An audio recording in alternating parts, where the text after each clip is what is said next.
কখনো অলসতাকে উৎসাহিত করেন নাই, ভিক্ষাবৃত্তিকে উৎসাহিত করেন নাই, তিনি পরিশ্রমকে অ্যাপ্রিসিয়েট করেছেন। এক সাহাবী রাদিয়াল্লাহু তাআলা আনহু এসে বললেন, ইয়া রাসূলুল্লাহ, আমাকে কিছু দান করেন, আ'তিনি শাইআন।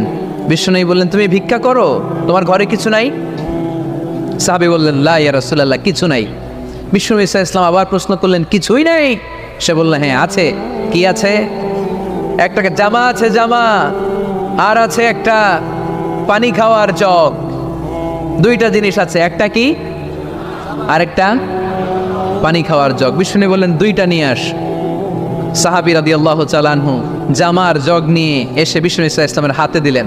বিষ্ণুনবী জামার জগটা ধরে বললেন, মাইয়াশতারি হাযাইন, কে আছো আমার সাহাবীদের মধ্যে এই দুইটা জিনিস কিনতে চাও? এক সাহাবী দাঁড়িয়ে বলল, ইয়া রাসূলুল্লাহ, ইয়া হাবিবাল্লাহ, আনা আশতারিহিমা বিদিরহাম। এই দুইটা জিনিস, একটা জামা, একটা পানি খাওয়ার জগ, আমি 1 দিরহাম দিয়ে কিনে নিতে চাই। পড়েন সুবহানাল্লাহ। বিশ্বনবী বললেন, 1 দিরহাম তো কম হয়ে যায়, 1 দিরহামের চেয়ে বেশি দিয়ে কেনার মতো যদি কেউ থাকে একটু হাত তোলো। মাইয়াজিদু আলা যালিক, এর চেয়ে বেশি দাম দিয়ে কেনার মতো কেউ আছো নাকি? আরেক সাহাবী হাত তুলে বললেন, ইয়া রাসূলুল্লাহ, ইয়া হাবিবাল্লাহ, আশতারিহিমা বিদিরহামাইন, আমি 1 দিরহাম নয়, আপনার সম্মানে 2 দিরহাম দিয়ে জিনিসগুলো কিনে নিতে চাই। 2 দিরহাম। বিষ্ণু বললেন, ওকে ফাইন, ডান, 2 দিরহামে বিক্রি হয়ে যাবে। দিয়ে দেওয়া হলো। 2 দিরহাম নিয়ে বিষ্ণু ইসলাম ওই আগন্তুক ভিক্ষুক সাহাবীর হাতে দিয়ে বললেন, যাও, 1 দিরহাম দিয়ে তোমার পরিবার পরিজনদের জন্য খাবার কিনে নিয়ে যাও, আরেক দিরহাম দিয়ে একটা কুঠার কিনে নিয়ে আসো। কি কিনে নিয়ে আসো? সবাই বলেন। কুঠার চিনেন আপনারা? কুঠার দিয়ে কি করে? গাছ কাটে। ওই সাহাবী আরেক দিরহাম দিয়ে একটা কুঠার কিনে নিয়ে আসলেন। বিশ্বনবী সাল্লাল্লাহু আলাইহি ওয়াসাল্লাম নিজ হাতে ওই কুঠারের একটা হাতল লাগাই দিলেন। সুবহানাল্লাহ পড়তে পারলেন না মজা করে? হাতল ছাড়া কুঠার ধরা যায়? ধরা যায় না। বিশ্বনবী কাঠের একটা হাতল লাগাই দিলেন। এই হাতলটা দিয়ে বিশ্বনবী বললেন, try to imagine the attitude of the last messenger Muhammad sallallahu. He changed the world for the better and made us better creature. তার নাম কি? কি নাম? He was Muhammad sallallahu alayhi wa sallam.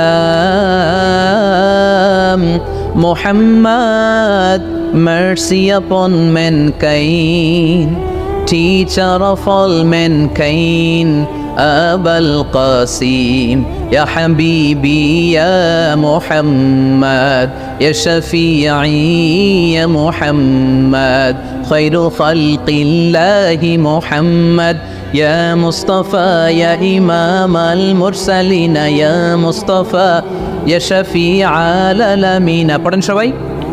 Ya Mustafa, Ya Imam al-Mursalin, Ya Mustafa, Ya Shafi'i al-Alamin.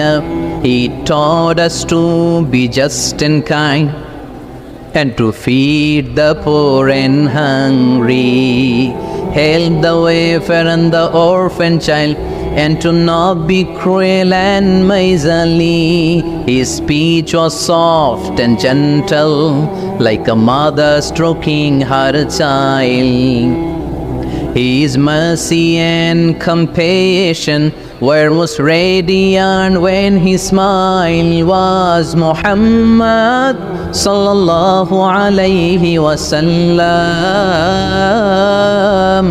Muhammad, mercy upon mankind, teacher of all mankind, Abul Qasim, Ya Habibi, Ya Muhammad, Ya Shafi'i, Ya Muhammad, Khairu Khalqillahi Muhammad. পড়েন সবাই। Ya Mustafa, Ya Imam al-Mursalin, Ya Mustafa, Ya Shafi'i al-Alamin, Ya Mustafa, Ya Imam al-Mursalin, Ya Mustafa, Ya Shafi'i al-Alamin, Muhammad. সুবহানাল্লাহ পড়েন। He was Muhammad sallallahu alayhi wa sallam. বিশ্বনবী নিজ হাতে ওই সাহাবীর কুঠারের ভেতরে একটা হাতল লাগাই দিলেন। ঘটনা মনে আছে নাকি নাশিদ শুনে ভুলে গেছেন? ঘটনা মনে আছে সবার? তিনি হাতল লাগাই দিলেন আর বললেন, যাও, গায়ে শক্তি আছে, তাগড়া যুবক, এই কুঠার নিয়ে জঙ্গলে যাও, জঙ্গলে যে কাঠ কাটো, লাকড়ি বানাও, বাজারে যে বিক্রি করো। লা ইয়াহতাতিবা আহাদুকুম হাজমাতান ফি যাহরিহি খায়রুম মিন আই ইয়াসআলা আহাদান ফায়ু'তিয়াহু আও ইয়ামনাহু। যাদের গায়ে জোর আছে, শক্তি আছে, পরিশ্রম করে লাকড়ির বোঝা পিঠে নিয়ে বাজারে বিক্রি করা অনেক ভালো কারো কাছে হাত পাতার চেয়ে। কারণ তুমি হাত পাতলে লোকজন তোমার দিতেও পারে, নাও দিতে পারে, কিন্তু পরিশ্রম কখনো বৃথা যায় না। What is the moral of the story? রাসূল সাল্লাল্লাহু আলাইহি ওয়াসাল্লামের এই প্রফেটিক স্টোরি থেকে আমাদের শিক্ষা কি? বিশ্বনবী বললেন, যাও, কাঠ কেটে নিয়ে আসো। লা উরিদু আন আরাকা 15 আইয়াম, সামনের 15 দিন আমি যেন আমার চোখ দিয়ে তোমার আমার আশেপাশে ঘুরঘুর করতে না দেখি। সাহাবী চলে গেলেন, কাঠ কাটতে আরম্ভ করলেন, বাজারে বিক্রি করতে আরম্ভ করলেন। 15 দিনের ব্যবধানে 10 দিরহাম নিয়ে বিশ্বনবীর দরবারে ওই সাহাবী হাজির হয়ে গেলেন।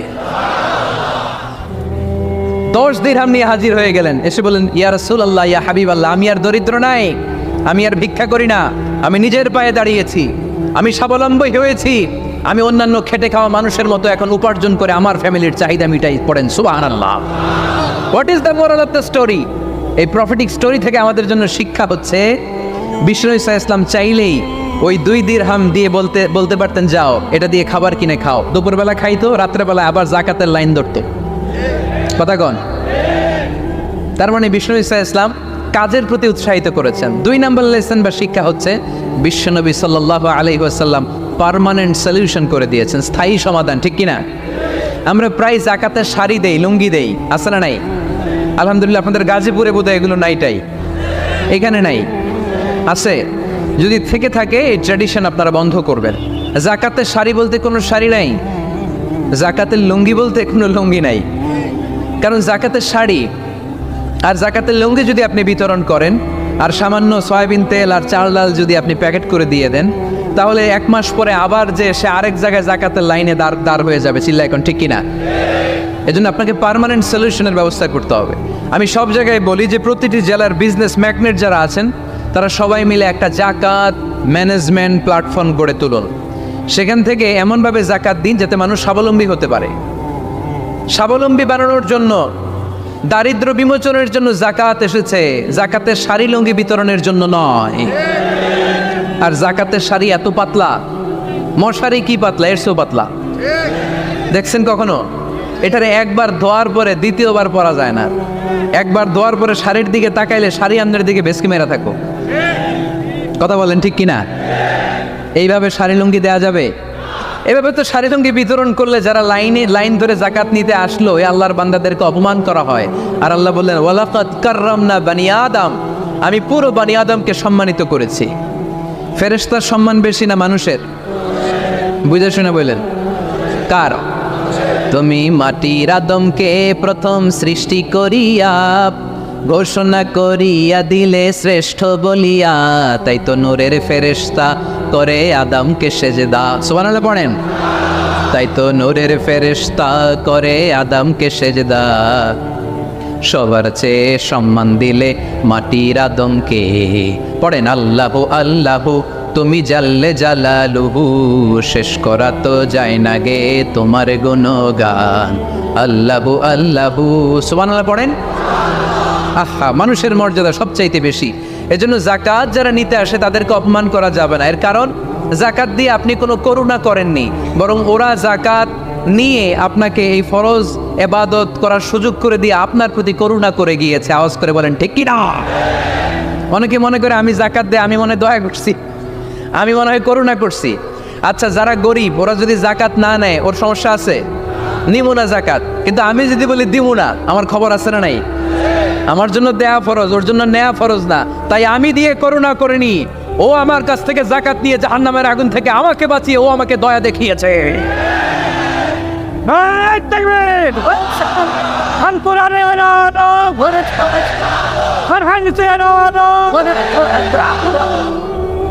এজন্য জাকাত দারিদ্র বিমোচনের জন্য। কিভাবে জাকাত দিবেন? আপনি জাকাতের টাকা দিয়ে খেয়াল করবেন, একটু ক্রস চেক করে নিতে হবে, ডবল চেক করে নিতে হবে। যেই ফ্যামিলিতে জাকাত দিবেন কর্মক্ষম উপার্জনের মতো করতে পারে এরকম ছেলে আছে কিনা? থাকলে ওর একটা অটো রিক্সা কিনে দেন, সিএনজি কিনে দেন, ওই সিএনজি চালিয়ে ওর ফ্যামিলিটা দিব্যি চলে যাবে, ঠিক কিনা? ওর একটা অস্ট্রেলিয়ান গাভী কিনে দেন, ওই গাভীর দুধ বিক্রি করে ফ্যামিলিটা স্বাবলম্বী হয়ে যাবে, ঠিক কিনা? লক্ষ্মীপুরে আমি ওয়াজ করলাম, বলল হুজুর আমরা এভাবে একটা জাকাত ম্যানেজমেন্ট প্ল্যাটফর্ম গড়ে তুলেছি, এখানে আমরা টাকা জমিয়ে জমিয়ে আমাদের এলাকার যে সমস্ত ছেলেগুলো কর্মক্ষম, তাদের ঘরে টাকা পয়সা নাই, আমরা জাকাতের টাকা দিয়ে ওদেরকে প্রবাসী বানিয়ে দেই, বিদেশে পাঠিয়ে দেই, ওর কষ্ট অর্জিত সম্পদ দিয়ে ওর ফ্যামিলি এখন দেদারসে চলছে, কোনো জাকাতের লাইনে যে তারা নিজেদেরকে আর অপমান বোধ করছে না। এইভাবে জাকাত দিতে হবে। দিলটার একটু খোলেন, হাতটার একটু খোলেন, তাহলে হৃদয়টারে খুলে দিবে কে? দে জাকাত, দে জাকাত তোরা দে রে জাকাত, দে জাকাত, দে জাকাত তোরা দে রে জাকাত, তোর দিল খুলবে পরে আগে খোলো খাত, দে জাকাত, দে জাকাত তোরা দে রে জাকাত। পড়েন আমিন। এই জাকাতের মাধ্যমে আমরা আমাদের বাংলাদেশকে স্বাবলম্বী করতে চাই। রাজি আছেন সবাই? সংঘবদ্ধ প্রচেষ্টায় জাকাত আদায় করতে রাজি আছেন? বিশ্বনবী সাল্লাল্লাহু আলাইহি ওয়াসাল্লাম চাইলেই 2 দিরহাম দিয়ে বিদায় করে দিতে পারতেন, কিন্তু বিশ্বনবী সাল্লাল্লাহু আলাইহি ওয়াসাল্লাম তাকে কাজের প্রতি উৎসাহিত করলেন, পার্মানেন্ট সলিউশন দিলেন। এর জন্য অলসতার সাথে ইসলামের কোনো সম্পর্ক আছে? আওয়াজ করে বলেন, অলসতার সাথে সম্পর্ক আছে? অলসতাকে যেন আজকে আমরা কি বলে দিছিলাম? বুঝলা গেছি? আরো জোরে। অলসতাকে আজকে আমরা নো বলে দিচ্ছি, আমরা কর্মক্ষম। আরে অলস তো হয় মুনাফিকেরা, অলস হয় কারা? وَإِذَا قَامُوا إِلَى الصَّلَاةِ قَامُوا كُسَالَى يُرَاءُونَ النَّاسَ وَلَا يَذْكُرُونَ اللَّهَ إِلَّا قَلِيلًا। সুবহানাল্লাহ পড়েন। মুনাফিকরা যখন নামাজে দাঁড়ায় অলস হয়ে দাঁড়ায়, সোজা হয়ে দাঁড়ায় না। মসজিদে নববীর কাতারগুলোর মধ্যে মুমিনদের সাথে যখন মুনাফিকেরা দাঁড়াতো, অলসের মতো দাঁড়াতো, দেয়ালের মধ্যে হেলান দিয়ে দাঁড়াতো। এরকম আছে না অনেকে অলস? কিন্তু আমরা যারা মুমিন, আমরা নামাজে দাঁড়ালে কি আমাদের হৃদয়ে অলসতা আসে নাকি হৃদয়টা সজীব হয়ে ওঠে? আমাদের হৃদয়কে নামাজে দাঁড়ালে সজীব করে দেয় কে? কিন্তু শাইতানু আলা কাফিয়াতি রাসি আহাদিকুম ইযা হুয়া নাম। আমরা যখন রাতে ঘুমোতে যাই, শয়তান আমাদের মাথার পিছনে অলসতার 3টা গিট মারে। কি মারে? এই যে রশি দিয়ে এরকম বাঁধে, যে এটার গাজীপুরে আপনারা কি বলেন? গিট্টু। হ্যাঁ, গিট্টু। আচ্ছা, তো শয়তান আমরা যখন ঘুমোতে যাই, আমাদের মাথার পেছনে অলসতার 3টা গিট্টু মারে। আমরা যখন ঘুম থেকে উঠে ফাইনিস্তাইকাযা ওয়া যাকারাল্লাহ, ঘুম থেকে ওঠার দোয়া পড়ে আলহামদুলিল্লাহিল্লাযী আহইয়ানা বা'দা মা আমাতানা ওয়া ইলাইহিন নুশুর, আমরা ঘুমালে 3টা গিট্টু মেরে শয়তান একটা মন্ত্র পড়ে দেয়, আলাইসা লাইলুন তাওয়িলুন ফারকুদ। আরে ঘুমা, অনেক লম্বা রাত। আরে ঘুমা, অনেক লম্বা রাত। আরে আরামসে ঘুম মার, অনেক লম্বা রাত। এই মন্ত্র পড়ে 3টা গিট মারে। আমরা যখন ঘুম থেকে উঠে ঘুমের দোয়া পড়ে ফেলি, একটা গিট্টু খুলে দেয় কে? আবার ঘুম থেকে উঠে দোয়া পড়ার পরে ফাইদা তাওয়াদ্দা ইন হাল্লাত উকদা, ওয়াশরুমে ঢুকে ইস্তেনজা করে যখন আমরা ওযু করে ফেলি, অলসতার 2য় গিট্টু খুলে দেয় কে? ফাইন সাল্লাত ইন হাল্লাত উকদা, ওযু করার পরে মুসাল্লা বিছিয়ে যখন নামাজের জন্য দাঁড়িয়ে যায়, অলসতার 3 নাম্বার গিট্টুটাও খুলে দেয় কে? ফাসবাহা নাশীতান তাইয়িবান নাফস, he become enthusiastic, he become very active, he become very energetic। Bishnu Islam বললেন তখন সে এনার্জেটিক হয়ে ওঠে, অ্যাক্টিভ হয়ে ওঠে, সজীব হয়ে ওঠে। তাহলে সালাত আমাদেরকে অলস বানায় না, সালাতে আমরা সজীব হই। সালাতে অলস হয় যারা মুনাফিক, তারা চিল্লায় বলেন ঠিক কি না? এজন্য বিষ্ণু বললেন কাজে লজ্জা নাই, আমি কাজ করে খাই। মা বাসাল্লাহু নাবিয়ান ইল্লা রাআল গনাম। বুখারীর বর্ণনায় বিশ্বনবী বললেন পৃথিবীর বুকে এমন কোন নবী নাই যেই নবীকে দিয়ে আল্লাহ ছাগল চড়ায় নাই। সুবহানাল্লাহ পড়েন। মা বাসাল্লাহু নাবিয়ান ইল্লা রাআল গনাম, ছাগল চড়ায় নাই এমন কোন নবী পৃথিবীতে আসে? সাহাবারা বললেন ইয়া রাসূলুল্লাহ, বলেন কি? আপনিও আপনিও আপনিও ছাগল চড়িয়েছেন? বিষ্ণু বললেন নাম নাম, আমিও। ওয়া ইন্নী কুনতু আরআহা আলা কারারিতি আহলি মক্কা, আমি তো অল্প কিছু পারিশ্রমিকের বিনিময়ে মক্কা শহরের লোকদের ছাগলগুলো চড়িয়ে দিতাম। সুবহানাল্লাহ বলতে অনেক কষ্ট হয়েছে। বিশ্বনবী ছাগল চড়িয়ে খেতেন। কি নবী ছিল আমার! আহা, এত সুন্দর মানুষ, এত পরিচ্ছন্ন মানুষ, ছাগল চড়াতেন। অহংকার করতেন না, বিশ্বনবীর অহংকার ছিল না। সুবহানাল্লাহ পড়েন।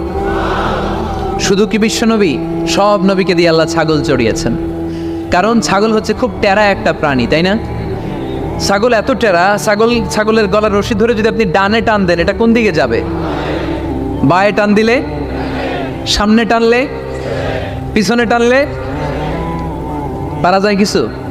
ভাবলেন সারা সপ্তাহ ব্যস্ত থাকি, আজকে আমার ছুটি, আমিও গোসল করি, এটারও গোসল করাই। রশি ধরে আপনি পুকুরে নামাবেন, এটা ওর বাপের কিরা এমনি দাঁড়াবে, ঠিক কি না? ওরা টেনে নামানো যায় না। এর কারণ ওর নাম কি? কথা কয় না। এজন্য আমরা বলি পাগলে কিনা কয়, ছাগলে কিনা খায়। ও বুঝে না তো, ওর ভালো চাইলে ও বুঝতে চায় না। আল্লাহ বুঝাতে চাইলেন, নবীরা ছাগল চড়াও, সবচেয়ে টেরা প্রাণী। ছাগল চড়ায় তোমাদেরকে ট্রেনিং পিরিয়ড শেষ করছি, কারণ এরপরেও ছাগলের চেয়ে আরেকটা টেরা প্রাণী আছে, মানব জাতি, এদেরকে চড়াইতে হবে। যদিও মানুষ আশরাফুল মাখলুকাত, কিন্তু মানুষের মধ্যে ছাগলের চেয়ে টেরা কিছু আছে না নাই? উলাইকা কাল আনআম বাল হুম আদাল, এরা ছাগল নয়, এগুলো ছাগলের চেয়েও নিকৃষ্ট। চিল্লায় বলেন ঠিক কি না? এমন কোন নবী নাই যেই নবী ছাগল চড়ায় নাই। সুবহানাল্লাহ পড়তে হবে। সব নবীরা কাজ করে খেয়েছেন। সাইয়েদনা আদম আলাইহিস সালাম, ইব্রাহিম আলাইহিস সালাম চাষাবাদও করেছেন। সাইয়েদনা মুসা আলাইহিস সালাম চাষ করেছেন। দাউদ আলাইহিস সালাম নিজ হাতে বর্ম বানিয়েছেন, ছুরি বানিয়েছেন। আওয়াজ করে পড়েন সুবহানাল্লাহ। তাহলে কাজে কোনো লজ্জা আছে? লজ্জা কিসে? আর আজকের মাহফিল থেকে অলসতাকে আমরা কি বলে দিয়েছি? কাজের সময়, নামাজের সময় কাজে কোনো লজ্জা নেই। বিশ্বনবী সাল্লাল্লাহু আলাইহি ওয়াসাল্লাম কাজ করে খেতে বলেছেন। প্রিয় ভাইয়েরা, বেশিরভাগই এখানে ফ্যাক্টরি ওয়ার্কার। আপনারা হাত তুলে আমাকে জানান দিয়েছেন শুরুতে। কর্মজীবী মানুষদেরকে বিশ্বনবী এত ভালোবাসতেন, মেহনতি মানুষদেরকে এত পছন্দ করতেন। বিদায় হজের ভাষণেও বাদ যায়নি মেহনতি মানুষদের কথা। তিনি বলেছেন, খবরদার খারাপ আচরণ করবে না। নিজেরা যা খাবে তাদেরও তা খাওয়াও, নিজেরা যা পড়বে তাদেরকেও তা পড়াবে। আতুল আজিরা আজরাহু ক্বাবলা আইয়াজিফা আরাকু, সুনানি ইবনে মাজার হাদিস। শ্রমিকের ঘাম শুকিয়ে যাওয়ার আগে তার পারিশ্রমিক দিয়ে দাও। আবার বিশ্বনবী বললেন, খবরদার, সালাসাতুন আনা খাসমুহুম, কিয়ামতের দিন 3 শ্রেণীর ব্যক্তির বিরুদ্ধে আমি আল্লাহ নিজে মামলা দায়ের করবে। এক শ্রেণীর ব্যক্তি হচ্ছে রাজুলুন ইস্তাওফা আজিরান, ইস্তাআজারা আজিরান ফাস্তাওফা মিনহু ওয়া লাম ইয়াতি আজরা, যে ব্যক্তি শ্রমিক ভাড়া করে কাজ করালো কিন্তু তার টাকা দেয় নাই, তার পারিশ্রমিক দেয় নাই। আল্লাহ বলেন, কিয়ামতের দিন তোর বিরুদ্ধে আমি দাঁড়াবো। I will be against you in the day of judgment. কেউ তোরে কিয়ামতের দিন সাহায্য করে ছুটাতে পারবে। এজন্য খবরদার, শ্রমিকদের সাথে খারাপ আচরণ করবেন না। আবার শ্রমিক ভাইরাও যারা আছেন, আপনাদের ডিউটি যত ঘন্টা ঠিক তত ঘন্টাই পালন করতে হবে, তা না হলে কিন্তু আপনাদের উপার্জন হালাল হবে না। বিশ্বনবী সাল্লাল্লাহু আলাইহি ওয়াসাল্লামের সাথে বিশ্বনবী সাল্লাল্লাহু আলাইহি ওয়াসাল্লামের কর্মচারীর কি ঘটেছিল, এই ঘটনাটা বলেই আজকে আমরা শেষ করব। আওয়াজ করে পড়েন ইনশাআল্লাহ। আমরা অনেকে মাইক পেলে বড় বড় ভাষণ দেই, কাজের মেয়েদের সাথে খারাপ আচরণ করবেন না, শ্রমিকদের অধিকার, নারীদের অধিকার, বড় বড় এরকম বক্তব্য আছে না নাই? বিশ্বনবী শুধু শ্রমিকদের অধিকারের কথা বক্তব্যের মধ্যে সীমাবদ্ধ রাখেন নাই, ওনার ব্যক্তিগত জীবনেও এগুলো পাবেন। বিশ্বনবী সাল্লাল্লাহু আলাইহি সাল্লামের অ্যাপয়েন্ট করা শ্রমিক, ওনার দাস, ওনার কর্মচারী সাহাবীর নাম ছিল আনাস রাদিয়াল্লাহু তাআলা আনহু। কি নাম ছিল? উনি বিশ্বনবীর ব্যাপারে কি কমেন্টস করছে আমরা শুনে আজকের আলোচনার রীতি টানবো। আওয়াজ করে পড়তে হবে ইনশাআল্লাহ। সাধারণত কর্মচারীরা মালিকের বিরুদ্ধে ভালো কথা বলে, ইল্লা মাশাআল্লাহ। অনেক মালিক আছে অনেক ভালো, তাদের ব্যাপারে আবার ভালো বলে। সাধারণত কারো ব্যাপারে যদি আপনি তথ্য নিতে চান, আপনি তার ওয়াইফের কাছ থেকে তথ্য নেন, তার কর্মচারীর কাছ থেকে নেন, তার বাড়ির দারোয়ান থেকে নেন, তার ঘরের কাজের মহিলার কাছ থেকে নেন, তার ড্রাইভারের কাছ থেকে নেন, তাহলেই তার ব্যাপারে আসল সব তথ্য বের হয়ে আসবে। দেখুন বিশ্বনবীর কর্মচারী বিশ্বনবীর ব্যাপারে কি বলে।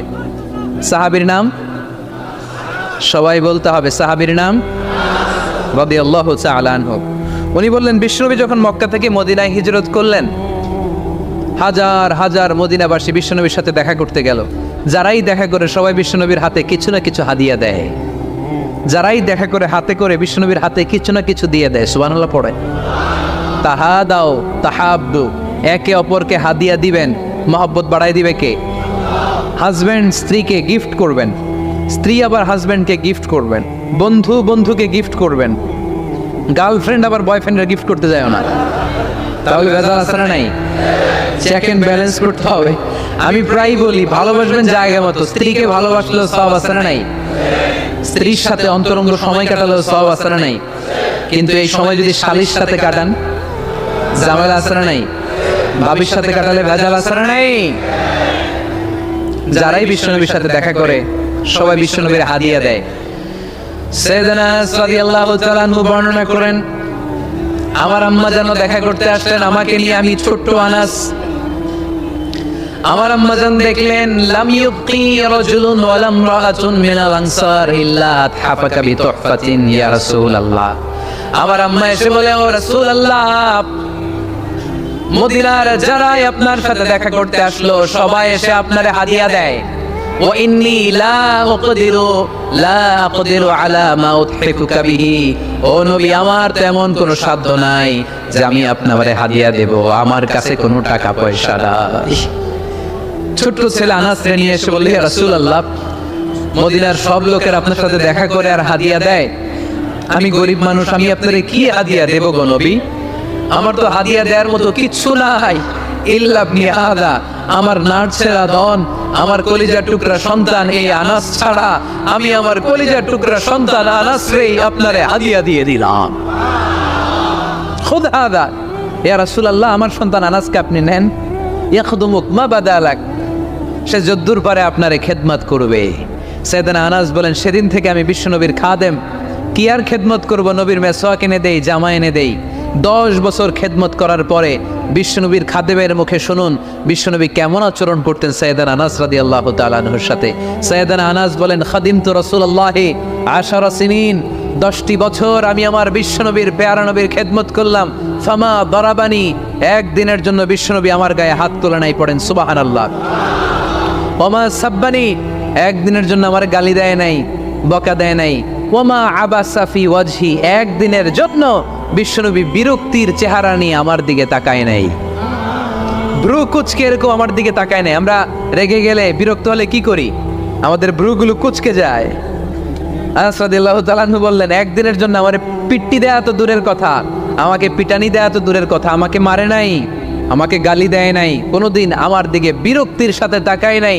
ওয়ালা ক্বালা লি লিমা সানাআতা ওয়ালা লিমা লা সানাআতা, কোনোদিন এও বলে নাই, আনাস এটা কেন করলা, ওইটা কেন করো নাই। চিৎকার করে পড়েন সুবহানাল্লাহ। এজন্য বিশ্ব নবীর মতো আমাদেরকে আমাদের শ্রমিকদের সাথে, অধীনস্থ কর্মচারীদের সাথে আচরণ করতে হবে। রাজি আছি তো সবাই? এন্তেকালের আগে বিশ্বনবী সাল্লাল্লাহু আলাইহি সাল্লাম 2টা কথা বললেন। কয়টা? 1 নম্বরে বিষ্ণু ঈসা ইসলাম বললেন, আসসালাত আসসালাত, নামাজ নামাজ, উম্মতেরা নামাজ, নামাজ ছেড়ে দিও না। 2 নম্বরে বিশ্বনবী বললেন, ওয়ামা মালাকাত আইমানুকুম, খবরদার অধীনস্থ কর্মচারীদের সাথে খারাপ আচরণ করো না। আমরা খুব দুঃখের সাথে লক্ষ্য করেছি, পত্রপত্রিকায় এসেছে, মানবাধিকার কর্মী, নারী আন্দোলনের কর্মী মাইক পেলে বড় বড় ভাষণ দেয়, আপনারা কর্মীদের সাথে ভালো আচরণ করবেন, কাজের মেয়েদের সাথে ভালো আচরণ করবেন, কিন্তু ওদের বাড়িতে এই কাজের মেয়েরা নির্যাতিত হয়। চিল্লায় বলেন ঠিক কিনা? আহা, পত্রিকার রিপোর্ট দেখে অবাক লাগে। খুন্তি দিয়ে চুলায় লোহা গরম করে পিঠে শেক মেরেছে, এরকম আছে না নাই? বিশ্বনবী সাল্লাল্লাহু আলাইহি সাল্লাম বলেছেন, খবরদার কিয়ামতের দিন তাদের বিরুদ্ধে আল্লাহ মামলা দায়ের করবে। আমরা যেন কখনো আমাদের অধীনস্থ কর্মচারীদের সাথে খারাপ আচরণ না করি। আল্লাহ তুমি তৌফিক দাও, আমরা পড়ি আমিন। এজন্য শ্রমিক মালিকের সম্পর্ক হচ্ছে চেক এন্ড ব্যালেন্সের সম্পর্ক। যারা শ্রমিক তাদের দায়িত্ব হচ্ছে মালিকের যে হক সেটা আদায় করা, যত ঘন্টা তার সাথে চুক্তি হয়েছে তার পুরোটা আদায় করা। আর মালিকের উচিত অধীনস্থ কর্মচারীদের সাথে ভালো আচরণ করা। বিষ্ণু ঈসা ইসলাম বলেছেন, লা সালাতা লিমান লাম ইয়াকরা বিফাতিহাতিল কিতাব, সূরা ফাতিহা যে সালাতে পড়ে না তার সালাত কোনোদিন আল্লাহর দরবারে কবুল হবে না। এজন্য এই সূরার নাম সূরাতুস সালাহ, সালাতের সূরা। এই সূরার আরেকটা নাম হচ্ছে সূরাতুশ শিফা, শিফার সূরা। অসুস্থ ব্যক্তিকে এই সূরা পড়ে ফু দিলে সুস্থ করে দেয় কে? সূরা ফাতিহা পড়ে ফু দিবে। আমাদের কাছে অনেকে পানি পড়া নিতে আসে, তো আমরা এই সূরা ফাতিহা পড়ে ফু দিই। যে কোনো পীর সাহেব হুজুরের কাছে গেলে, ইমাম সাহেবের কাছে গেলে যে দোয়াটা পড়ে পানি পড়া দেয়, এই দোয়াটার নাম কি? সূরা ফাতিহা। দেখবেন হুজুর সব কথা বলতেছে আওয়াজ করে, দোয়াটা ফিসফিস করে পড়ে, কারণ আপনি শুনে ফেলাইলে হুজুরের খাওয়া নাই, ঠিক কিনা? এজন্য আমাদের কাছে আসলে আমরা জিজ্ঞেস করি কি হয়েছে, পেটে ব্যথা কার? আপনার? কয় না আমার বউয়ের। তো পানি পড়া দেয়, সব কথা আওয়াজ করে বলে, দোয়াটা করে ফিসফিস করে, কারণ ওই গোবর যদি ফাঁস হয়ে যায় আমার কাছে কেউ আসবে না। আজকের পাকুল দিয়ার ময়দানে সব গোবর ফাঁস, ঠিক কিনা? নিজেরাই রুকিয়া করব, নিজেরাই ঝাড়ফুঁক করব, আর ঝাড়ফুঁকটা বেশি নেবেন আব্বা আমার কাছ থেকে। আব্বারে বলবেন আব্বা ওযু করে আসছেন, নামাজ করবেন, সূরা ফাতিহা পড়ে একটু ফু দিয়ে দেন। আম্মারে বলবেন আম্মা আপনি তো এখন ওযু করে নামাজ করবেন, আমার মাথায় একটু হাত দিয়ে ফু দিয়ে দেন। আল্লাহর কসম গোটা বিশ্বের সবগুলো বিশ্বায় হুজুর কোরআন খতম দিয়ে গ্লাসের এক গ্লাসের পানিতে ফু দিবে, আর আরেক গ্লাসে আপনার আব্বা শুধু বিসমিল্লাহ বলে ফু দিবে, মুহূর্তে আপনার আব্বার দোয়াটা আরশে উঠে যাবে। বাবা মারে চিনল না, দোয়া নিতে জানলো না। অনেক দেখেছে এরকম, প্রতি বছর উমরা করে, বাপরে ভাত দেয় না, মারে ভাত দেয় না। ঘরে মা বাবার রেখে তুমি কাবা ঘরে যে আল্লাহরে খোঁজো, কপাল পোড়া, ঠিক কিনা? এই জন্য আব্বা আম্মার কাছ থেকে দোয়া নেবেন, এই রুকিয়াটা করবেন। পাকন দিয়ার ভাইয়েরা, আল্লাহ রাসূল সাল্লাল্লাহু আলাইহি ওয়াসাল্লাম আয়াতুল কুরসি পড়ে ফুল দিতেন নিজের গায়ে। সূরা ইখলাস, সূরা ফালাক, সূরা নাস 3 কুল পড়ে ফু দিতেন। সূরা ফাতিহা পড়ে ফু দিতেন। এগুলো পড়ে হাত দুটো মিলাবেন, হাতে ফু দিয়ে মাথা থেকে পা পর্যন্ত মাসাই করবেন। It's a protection from your Lord. জিন ভূতের আসর, ব্ল্যাক ম্যাজিক, জাদুটোনা, বান মারা, এগুলো আছে নাকি বাটন দিয়ায়? কি বলেন এগুলো আপনারা? বান মারে? হ্যাঁ, ঝাড়ু মারে, দারু, জাদু, ঝাড়ু, জাদু, ঝাড়ু, যাই হোক, তো এগুলো কিন্তু মারে, বান মারে, জাদু টোনা করে, ব্ল্যাক ম্যাজিক করে। এগুলো থেকে আমাদের সোনামণিদেরকে আমরা প্রোটেকশন করাবো কিভাবে? ওদেরকে শিখাই দিব। সূরা ফাতিহা পড়ে, আয়াতুল কুরসি পড়ে, 3 কুল পড়ে তুমি হাতের মধ্যে ফু দিবা। ফু দিয়ে মাথা থেকে পা পর্যন্ত তুমি নিজেই মাসেজ করবা। তোমাকে প্রোটেকশন দিবে কে? আল্লাহ রাসূল সাল্লাল্লাহু আলাইহি ওয়াসাল্লাম বলেছেন, মান ক্বারা আয়াতাল কুরসি দুবুরা কুল্লি সালাতিন মাকতুবাতিন লাম ইয়ামনাহু মিন দুখুলিল জান্নাতি ইল্লাল মাউত। প্রত্যেক ফরজ সালাতের পরে যে ব্যক্তি আয়াতুল কুরসি তেলাওয়াত করবে, তার জান্নাতে যাওয়ার ক্ষেত্রে আর কোনো ব্লক বা বাধা নাই, একটা জিনিস ছাড়া, সেটা হচ্ছে মরণ, মৃত্যু। লোকটা মরে না তাই জান্নাতে যায় না, মরলেই জান্নাতি। এজন্য আজকে থেকে সূরা ফাতিহা বেশি বেশি পড়বেন। তো সাইয়েদনা আবু সাঈদ আল খুদরি রাদিয়াল্লাহু তাআলা বর্ণনা করেন, আমরা একবার মরুভূমিতে সফর করছিলাম, হঠাৎ দেখলাম মানুষের জটলা ডিঙ্গিয়ে ভেতরে যেয়ে দেখি এক লোক শুয়ে আছে, আর অন্য লোকেরা মন্ত্র করে ফু দিচ্ছে। উল্টা পাল্টা মন্ত্র করে ফু দেয় না? সুমন্তর সু, কালী কুত্তার গু। আমরা ছোটবেলায় শুনতাম বাচ্চারা এরকম ছুমন্তর ছুমন্তর ছুমন্তর সু, কালী কুত্তা। তো এগুলো পরে ওরা মন্ত্র পড়তো। তো উনি যে দেখলেন কি কি মন্ত্র পড়ে এই লোককে ফু দিচ্ছে, উনি বললেন কি হয়েছে? সবাই বললো আমাদের নেতা সাইয়্যিদুল হাই, হাইমানি গোত্র, এই গোত্রের নেতা সাপ কামড় দিয়েছে, বিষে এমন নীলাভ হয়েছে, দেখো মনে হয় মারা যাবে, কি করা যাবে? তোমরা কি কোনো রুকিয়া ঝাড়ফুঁক জানো? উনি বললেন জানি। তাহলে আসো একটু ঝাড়ফুঁক করো। উনি বললো শর্ত আছে, আমাদেরকে ছাগল দিতে হবে, 1 পাল ছাগল। আরেক বর্ণনায় এসেছে 30টারও অধিক ছাগল। সবাই বলল আমাদের নেতা, এর যদি কিছু হয়ে যায় আমরা নেতৃত্ব শূন্য হয়ে যাব, ছাগল লাগুক আর উট লাগুক, তুমি আসো। বাড়ি বাড়ি যে ছাগল এনে, ছাগল রেডি। সাইয়েদনা আবু সাঈদ আল খুদরি রাদিয়াল্লাহু তাআলা আনহু পড়তে আরম্ভ করলেন, আলহামদুলিল্লাহি রাব্বিল আলামিন আর রহমানির রহিম মালিকি ইয়াউমিদ্দিন إياك نعبد وإياك نستعين اهدنا الصراط المستقيم صراط الذين أنعمت عليهم গায়রিল মাগদুবি আলাইহিম ওয়ালাদ-দাল্লিন।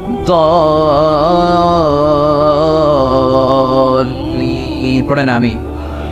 উনি এটা পড়ে ফু দিলেন। ফু দিতে দেরি মুহূর্তের মধ্যে সোয়া লোকটা বসে গিয়েছে। আবার ফু দিছে, এবার দাঁড়াই গেছে। আরেকবার ফু দিছে, হাঁটতে শুরু করছে, একেবারে সুস্থ। সবাই তো অবাক, টাসকি খেয়ে গেছে। আবু সাঈদ আল খুদরি রাদিয়াল্লাহু আনহু বলে, টাসকি পরে খাও, আগে ছাগল দাও। কারণ ছাগল দেওয়ার কন্ডিশন ছিল না, ওরা ছাগল নিয়ে আসছে। সাইয়েদনা আবু সাঈদ আল খুদরি রাদিয়াল্লাহু তাআলা আনহু আনন্দে এবার ছাগল নিয়ে সাহাবাদেরকে নিয়ে রওনা। প্রতিমধ্যে লেগেছে প্রচন্ড ক্ষুধা। তখন তারা কয়েকটা ছাগল জবাই করে খেয়েছে। খাওয়ার পরে পেট যখন ঠান্ডা, তখন ব্রেন সচল। উনি চিন্তা করতে আরম্ভ করলেন, হায় রে, কোরআন দিয়া ঝাড়ফুঁক করে যে ছাগল নিয়ে আসলাম, ওটা যে খাইলাম, এই ছাগল নেওয়া জায়েজ হয়েছে কিনা এই মাসালা তো নবীরে জিজ্ঞেস করি নাই। কিন্তু ছাগল তো অলরেডি পেটে যে আওয়াজও, কি করা? মদিনাতে যে জিজ্ঞেস করবো। মদিনায় যেই আল্লাহ রাসূল সাল্লাল্লাহু আলাইহি ওয়াসাল্লামের দরবারে যে জিজ্ঞেস করলেন, ইয়া রাসূলুল্লাহ, এমন এমন ঘটনা, ঝাড়ফুঁক করে আমরা ছাগল এনেছি, তাই কি জায়েজ হয়েছে? আল্লাহ রাসূল সাল্লাল্লাহু আলাইহি ওয়াসাল্লাম বলে, জায়েজ হয়েছে মানে অবশ্যই জায়েজ হয়েছে। কোরআনের দাম বাড়ায় দিয়ে আসছো মিয়া, ছাগল কিছু থাকলে আমার ঘরে পাঠায়। সুবহানাল্লাহ পড়তে পারলে না? ওয়ালাকাদ আতাইনাকা, বুখারীর হাদিস, ওয়ালাকাদ আতাইনাকা সাবআম মিনাল মাসানি ওয়াল কুরআনাল আযীম। নবী হে, নিত্য পাঠনীয় সপ্ত বাক্য দিয়েছি, যেই দোয়া পড়ে ফু দিতে দেরি অসুস্থ ব্যক্তি সুস্থ হতে দেরি হয়। এজন্য আল্লাহ ইরশাদ করেন, অনুনাজ্জিলু মিনাল কুরআনি মা হুয়া শিফাউ ওয়া রাহমাতুল লিল মুমিনিন ওয়া লা ইয়াজিদুয যালিমিনা ইল্লা খাসারা। এই কোরআনকে আমি শিফা হিসেবে নাযিল করলাম, এই কোরআনকে আমি রহমত হিসেবে নাযিল করলাম, এই কোরআনকে আমি তোমাদের জন্য হেদায়েত হিসেবে নাযিল করলাম। তোমাদের কোরআন রহমত এনে দিবে, বরকত এনে দিবে, শিফা এনে দিবে, কিন্তু জালেমদেরকে কিছু এনে দিবে না। ঠিক কি না? ওয়ালা ইয়াজিদিল যালিমিনা ইল্লা খাসারা। জালিমদের অকল্যাণ করবে, জালিমদের কল্যাণ নাই এই কোরআনে। জালিম যদি হেদায়েতের নিয়তে কোরআন পড়ে তাহলে কল্যাণ পাবে, তা না হলে কল্যাণ পাবে না। তো এখন থেকে আমরা যদি অসুস্থ হয়ে যাই, যেই সূরাটা পড়ে আমরা ঝাড়ফুঁক করবো, সূরাটার নাম আরো জোরে বলেন, ফাতিহা।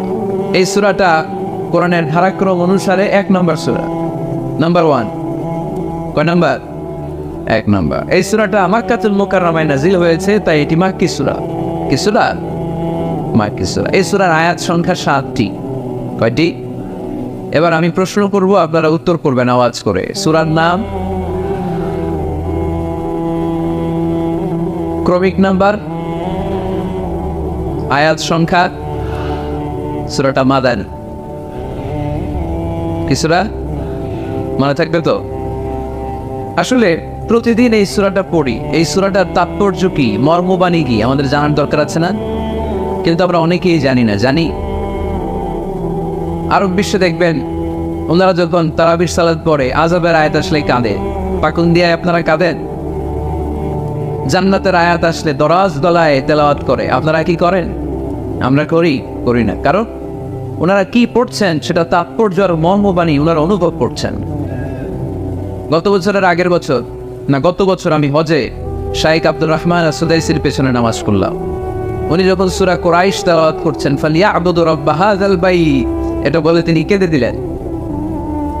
কারণ উনি অর্থ বুঝতে পেরেছেন। আয়াতের অর্থ ফালিয়াবুদু রাব্ব হাযাল বাইত, এই কাবা ঘরের মালিক আল্লাহর ইবাদত করো, এই ঘরের রবের ইবাদত করো। আর ওই ঘরের সামনে দাঁড়িয়ে উনি ইমাম, উনি ওই ঘরের সামনেই দাঁড়া আর করতেছে এই ঘরের রবের ইবাদত করো। এটা যখন অনুভব করলেন, উনি আর নিজেকে ধরে রাখতে পারলেন, উনি কান্না জুড়ে দিলেন। উনার পেছনে আমরাও কাঁদতে লাগলাম, কারণ ইমাম যেদিকে মুসল্লিও সেদিকে। উনিও কাঁদে, আমরাও কাঁদি, কারণ অর্থ বুঝতেছি তো।